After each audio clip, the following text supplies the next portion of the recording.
проект «Поддержка женщин в производстве домашней молочной продукции», который в Абхазии реализует продовольственная и сельскохозяйственная организация ООН совместно с ООН «Женщины», стартовал в 2020 году. За это время 350 женщин-фермеров получили современное оборудование для сыроварения и научились готовить новые сорта сыра. Одна из них, Лариса Ласурия, привезла часть своей продукции на дегустацию в магазин фермерских продуктов «Ацебра». Сегодня привезла я халуми сыр, и еще молочный сыр и брынза.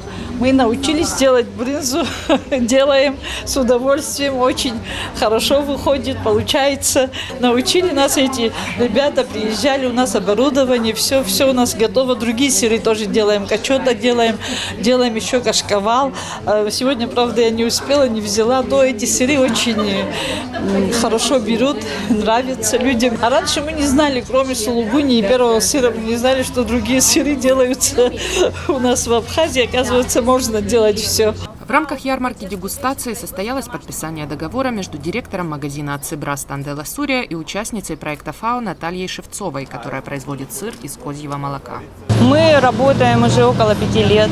Наш магазин изначально, он так и позиционировался как магазин фермерской продукции. Но, к сожалению, как выяснилось, самым сложным этапом стало находить ту самую продукцию. И мы очень рады, что вот есть такая организация, которая помогает нашим местным фермерам, то есть выходить на наш рынок. И вот сегодня мы очень рады, что мы будем подписывать договор именно вот с ребятами.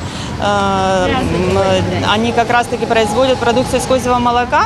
Мы уже работаем с ними какое-то время, и вот сейчас мы уже официально будем их представителями. То есть мы очень рады этому сотрудничеству и рады тому, что постепенно уже становится модным полезное питание. И, наконец-то, крестьянский труд будет, он оценен по достоинству. У Натальи Шевцовой небольшое хозяйство в селе Эстонка. В проект «Поддержка женщин в производстве домашней молочной продукции» она попала недавно. Ее обучение еще продолжается. Тем не менее, небольшие объемы продукции она уже сейчас готова поставлять в Ацебру на постоянной основе. Для меня это новое. Сырами я занимаюсь не так давно. Даже, наверное, еще нет пока полугода.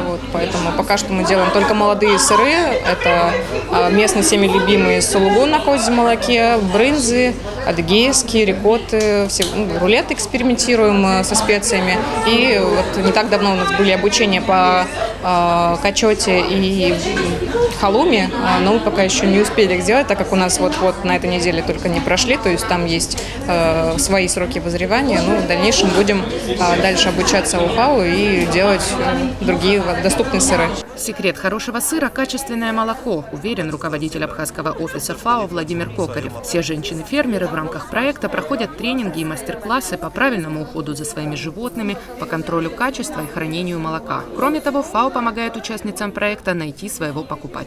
Наконец, то, что мы обещали, что мы сделаем в Абхазии, вот сегодня можете не только смотреть, а и попробовать. Так что у нас сегодня наши фермеры участвуют на нашей дегустации сыров. Здесь в этом магазин, который тоже не только можете попробовать, а завтра можете купить. Самое главное – это качество молока. Да, мы всегда говорим хороший сыр, хорошее вино, но от чего он сделан?